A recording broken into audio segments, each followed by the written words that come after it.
Out to Sean Diddy Combs, looking to suppress evidence in his federal trial.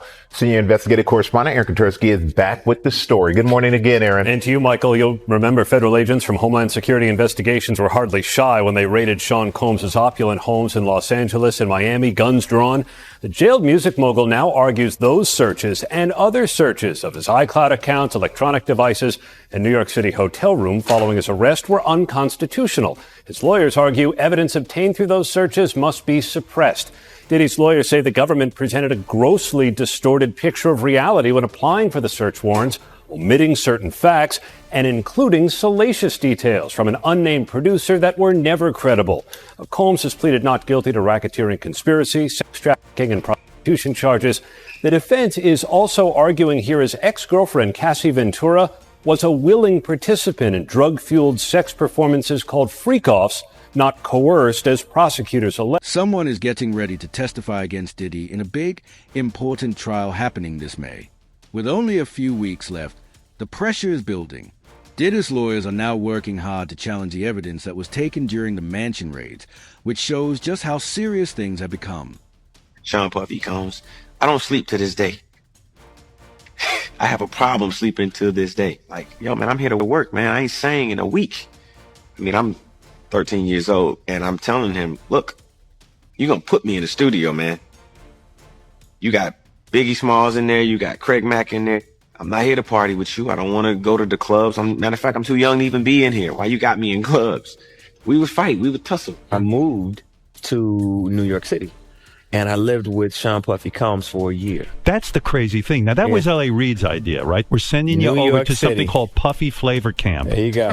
To learn Flavor some... Camp? Yeah, Flavor that's Camp. what it was called. And you're going to go to Puff Daddy's. He's going In the 90s, do you understand what that's like? Puffy's place was like just filled with chicks and orgying like nonstop, right? No, not really. I mean, but hey, it was curious. I got a chance to see some things. Yeah, but you were 13. What were you seeing? I went there to see the lifestyle. Right. And I saw it. And it was, but I don't know if I could indulge and understand what I was even looking at. It was pretty wild. So nobody tried to, some woman didn't come along. I didn't say that. Okay. I didn't say that. What I did say is that there were very curious things taking place. And I didn't necessarily understand it. Biggie Smalls was there. Biggie Smalls was there. Lil' Kim, Craig Mack. All these people are hanging around. Yeah, man. Faith Evans. And your parents Jodeci, were Mary okay? J. Blige. They didn't know nothing about this shit. Oh. I was having a good time. You know what I mean? Does he have you doing any chores? Are you doing dishes at all? I mean, to keep you humble somewhat? Or are you just like, can you stay up till 4 a.m. with them and party? I mean, I could. I actually stayed up longer than them. And do you have money? What's going on? I mean, I had like per diem. Yeah. I had like, What like a living. life. Yeah, it's pretty crazy. 14 years old. You're a dad now. Would you ever send your kid to Puffy Camp? Hell no. Usher and Diddy have known each other for over 30 years and were once considered friends. When Usher was a teenager, his mother sent him to live with Diddy, hoping it would help start his music career. But Usher now says he was thrown into a lifestyle he wasn't ready for and faced situations that were too much for someone his age. He's now opening up about those experiences and how deeply they affected him over the years.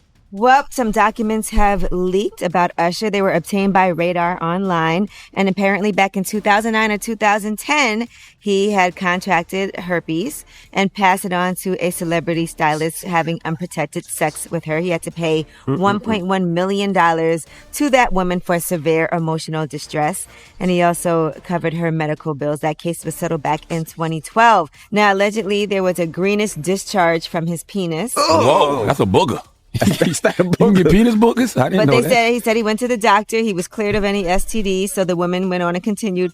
Now, if I notice a greenish discharge oozing out of your penis, This ain't Nickelodeon. I don't know that I would That ain't continue. slime. What you gonna say? I know all these kids playing with slime nowadays, but no. I don't care who you are, okay? Nothing green supposed to be coming out your penis. Nah, not at all. That's not how this works. Nope. Yellow comes out my penis and white.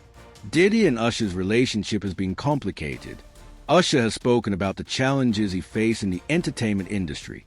In 2018, he was involved in a well-known lawsuit and ended up settling it for $1.1 million. Over the years, he's also been the subject of many rumors and claims about his personal life, which have made his public image even more complicated. We made love. Who you made love with? Diddy, Bow Wow, Busta Rhymes.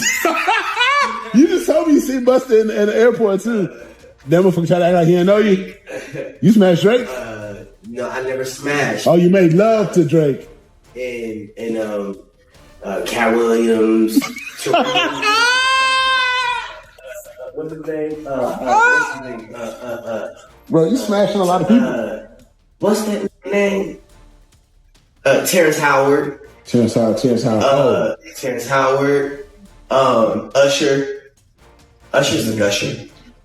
We want to thank you. Come here. Don't sit on the bed at night. No homo. No, just don't get close to the bed.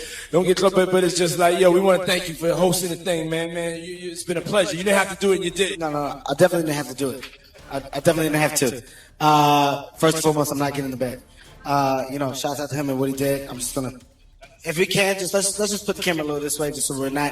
I don't want my shot to even I don't want it to come close to the bed at all. Usher look like he fresh off a goddamn plane. Usher. Fresh off the guard stage. That's my brother right here from day one. We used to wake up and, pause, but like that's how.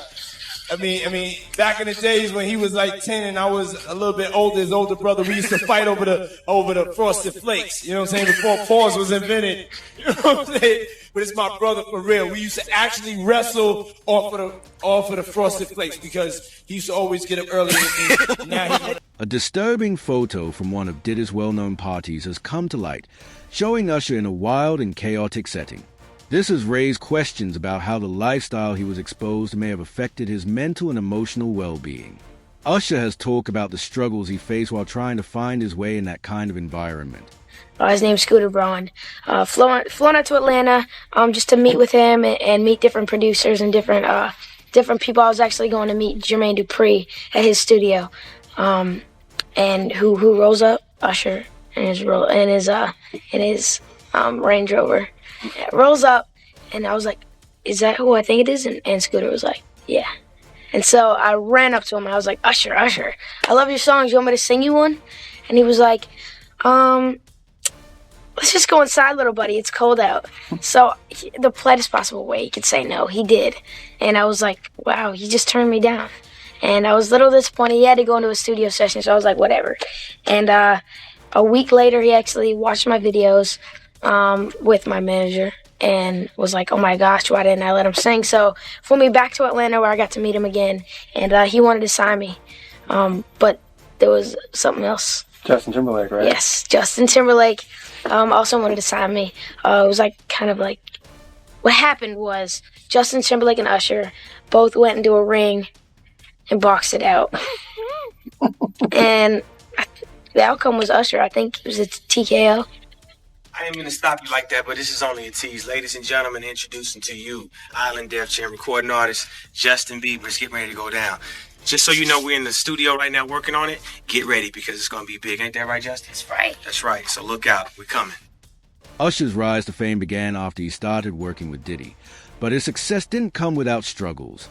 He had to make big sacrifices in his career, often putting others before himself. Behind the scenes, important business deals were made, many of which helped shape the careers of other young artists. Do you know Raymond Usher the Fourth? No. Do you know an individual entertainer by the name of Usher? Yeah, Usher. That sounds familiar.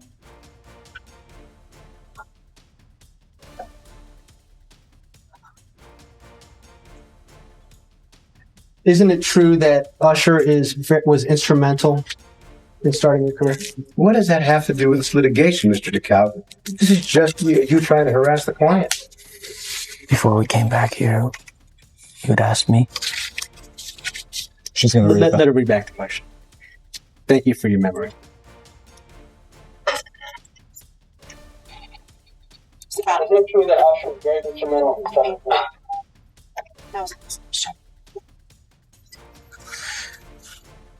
I was found on YouTube. I think that I was detrimental to my own. Justin Bieber later opened up about how his time with Usher influenced his life, hinting that their relationship wasn't always positive. What was once viewed as a mentor-mentee bond now seems to have been more complicated, with both of them facing struggles as a result. I met Justin Bieber. This kid comes up to you. He's not Justin Bieber yet. He's just some kid. And he says, I want to sing for you. It was at the studio of Jermaine Dupri's. I said, why don't you set up a meeting between me and your manager? I'd love to meet with you and do this in a formal setting. I'm late for an appointment with Jermaine Dupri, right? And I don't want to keep him waiting. Let's just do this the right way. And then you have him come to audition for you, right? Actually, there were a few people. My wife at the time. Right. It also was Perry Reed, L.A. Reid's first wife. So you were all sitting in a room somewhere? We were in a room. Yeah. And I showed her the video. And Perry says, "Are you crazy? You better get down there and meet this kid right now. He's amazing." When all these pics come out and all this stuff with Bieber's big penis, are you the mastermind behind that? Say, listen, show off your big penis and people will come to those concerts. Or are you sitting there? Is that the kind of manager he's doing? Usher, are you sitting down with him and saying, yeah, show your... Or leave it in your pants? I mean, do you sit him down and say, look, part of this is PR, man. By the way, he does have a brain of his own. Yeah, but were you shocked at the size of his penis? Hey, listen, he has a mind of his own. What he chose to do with his penis is his prerogative. He's managing that aspect of his life. But Usher, is somebody... I have nothing to do with Justin Bieber's... Justin Bieber and Usher's relationship has changed over time, with Justin now keeping his distance from Usher. He has spoken openly about how certain experiences in his life, including his connection with Usher, had a deep and lasting impact. To show you this montage. This is a montage that was shared by Evie Magazine. They do great work on their TikTok of Justin Bieber, again, just 15 years old, in Hollywood, surrounded by a bunch of adults. And you let me know if any of this registers to you as normal. Take a listen.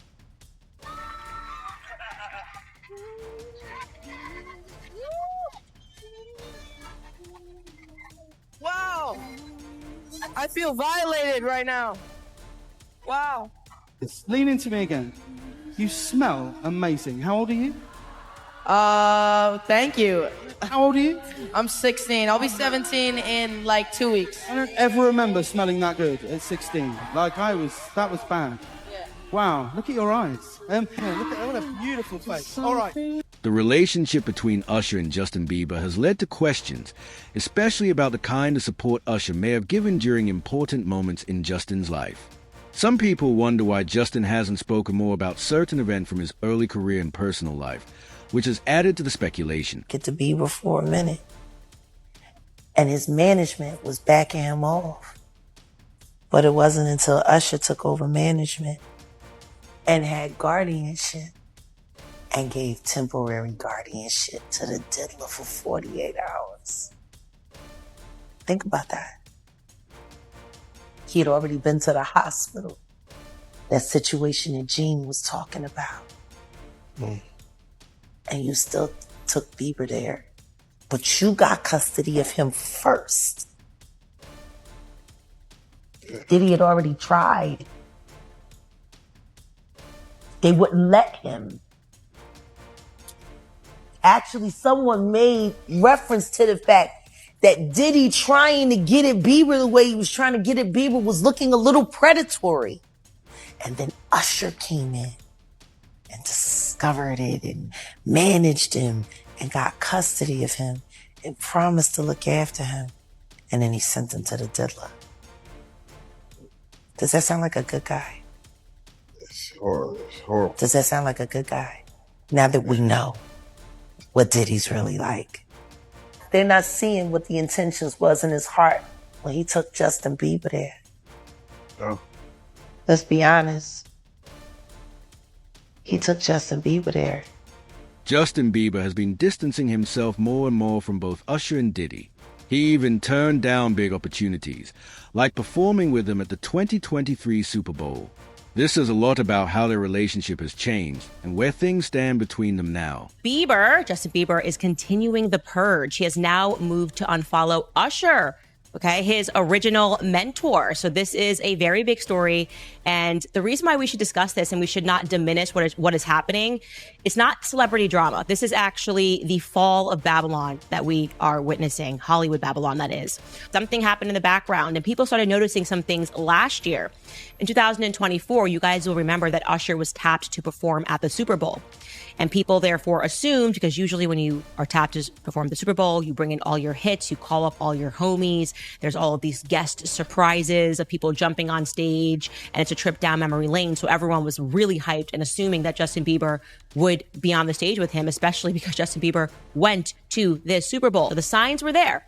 But then news began breaking that actually, no, Justin Bieber had snubbed him, that he had turned down Usher.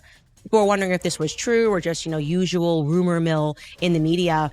But then Usher confirmed it on The Breakfast Club. Kind of seemed like he was trying to make it seem like it wasn't a big deal, that here I am, the mentor, and he turned me down. Here is what Usher said explaining that on The Breakfast Club. It might have been the fact that he was just, wanting to tell a different story right now. And I understand that. But we did have a brief conversation, and, we're going to do something else in the future. But there's no love lost or anything like that. I think that it's a lot of pressure for the Super Bowl, obviously, for me to put together a show. So I reached out to everybody. Justin wasn't the only person that I actually spoke to about doing the Super Bowl. But the moment was maybe for later. But Usher says we shouldn't count Justin out as a future halftime headliner. He's going to play the Super Bowl. I'll go ahead and give you that in the future. I profess that over his life and over his time, because he has a career that deserves it. But it just didn't happen, but that doesn't mean it's not. Bro, I know. Let me reframe you on something. Remember Usher? We was at the Swiss Hotel. Puff had Kim in the room. Had one of Keith Sweat's baby mothers in the big room outside the master bedroom. He came outside in his robe. She gave him a fellatio right there. His back was turned to me. She gave him a fellatio. You knocked on the door. I came and opened the door for you. Puff went in the room. You came in the room and kissed that girl dead in her mouth. Now I'm telling that because you taking up for somebody that you know and a lot of more people know didn't do you right when you was at Diddy camp. You mentioned minors, and a lot of people have been trying to drag Justin Bieber into this situation because there's a lot of suspect looking videos with Diddy and Bieber in it, and they're making a lot of allegations. Same way they made allegations about Usher when Usher was younger. I mean, do you think that there's any credibility to these allegations? When there's smoke, there's fire. Why would Diddy be tapping his kid in his chest to see if he wired? And asking him, are you wired?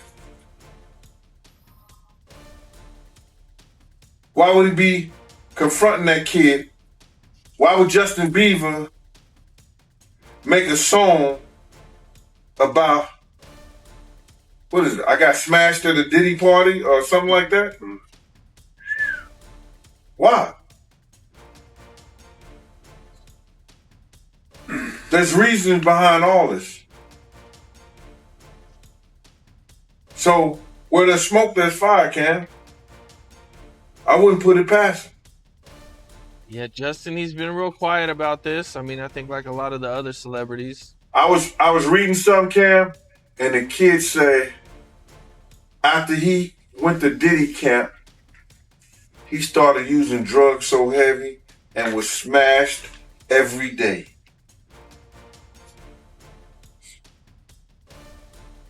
What would cause a kid who wanted to be an artist in the music business all of a sudden to start getting high and drinking and drugging,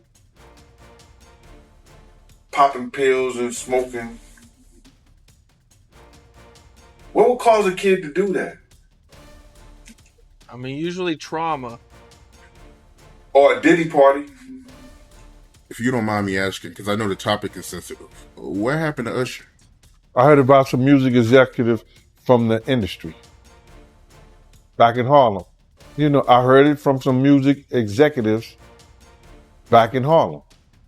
and I'm not going to speak on their name.